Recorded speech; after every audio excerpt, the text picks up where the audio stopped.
Hello viewers, আসসালামু আলাইকুম। এই মুহূর্তে নতুন একটি ব্লগ নিয়ে আসলাম আপনাদের মাঝে।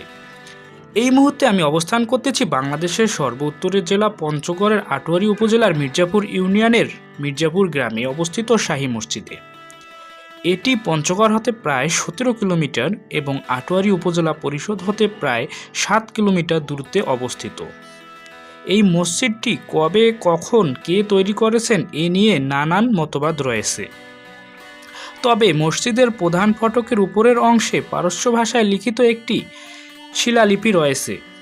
তাতে দুটি নাম উল্লেখ রয়েছে। নাম দুটি হলো জনাব রসুল মোহাম্মদ শেখ খান বাবা ও শেখ মালেক উদ্দিন আখরুজ্জামান। মসজিদটি 1656 সালে মুঘল শাহ সুজার শাসনামলে নির্মিত হতে পারে। মসজিদটির দেওয়ালে রয়েছে ফুল ও লতাপাতার সদৃশ খোদাই করা নানান কারুকাজ, কিন্তু আশ্চর্যের বিষয় হচ্ছে প্রতিটি ফুল এবং লতাপাতার নকশা ভিন্ন ভিন্ন। আসলেই এটি খুবই অসাধারণ দৃশ্য।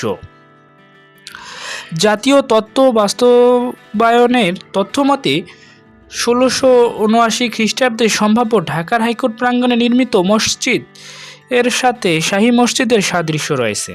এই থেকে ধারণা করা হয় ঢাকা হাইকোর্ট প্রাঙ্গণের মসজিদের সাময়িককালে এই মসজিদটি নির্মিত হতে পারে।